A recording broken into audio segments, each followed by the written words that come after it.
What about the time you were in New York and you worked at the zoo? That was weird.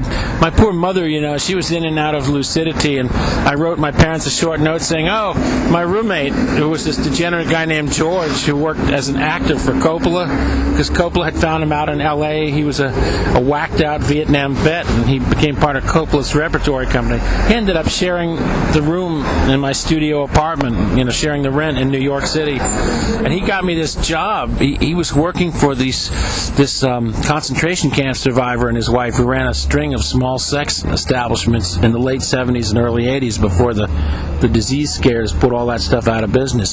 So I became a towel boy at the zoo. I told my mother and father, oh yeah, I'm working at a restaurant near Times Square called the Zoo, and my mother said, well, you just stay at your zoo job. That's a good thing. That's a good thing. You know, they were just so glad I had a job. Of course, I couldn't tell them it was a purveyor of like raw, disgusting sex. In fact, the girls in there were like troglodytes. They very seldom saw daylight, so they were not attractive, fleshly, you know, examples of pulchritude. They were. This one girl, Margot, had breasts that were shriveled like sun-made raisins. It was disgusting.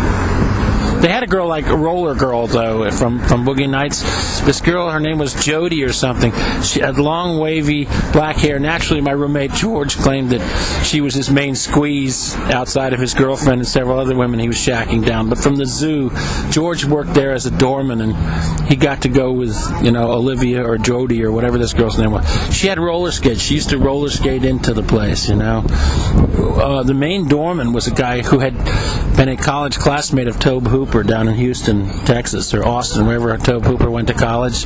And he was an aspiring screenwriter, but he was too degenerate to ever make his mark. He was rounded up when they had a mass bust. You know how I got sprung from that place? Saturday Night Live picked me. My BS audition got me in the door. I went to Neil Levy, who was, you know, Lorne Michaels' nephew. He was one of the casting people, and said, I hear you need like people to back up Eddie Murphy. Well, did you know I was black?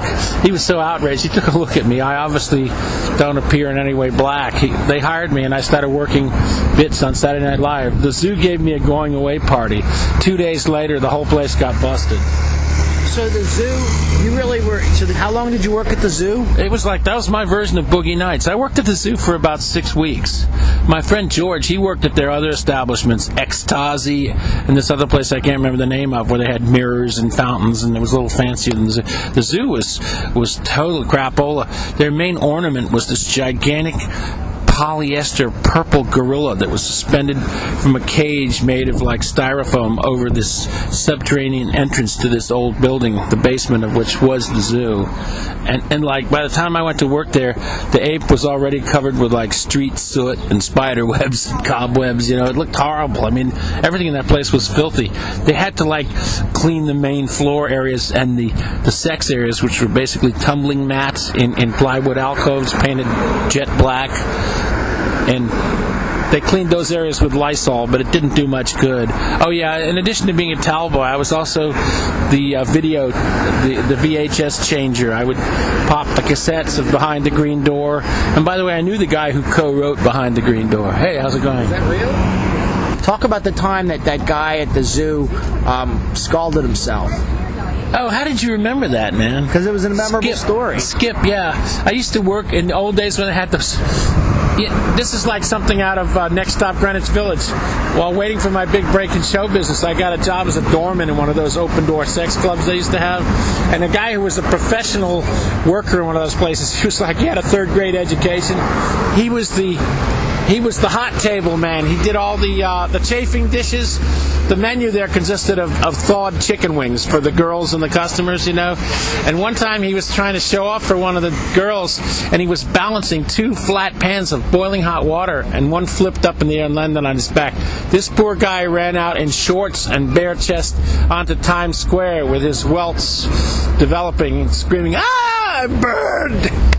Poor Skip. They didn't give him any disability time off either, I can tell you. Can you talk about the... that really happened. You mentioned that... Hey, good to meet you. Take care, Tom. Take care. Good to see you.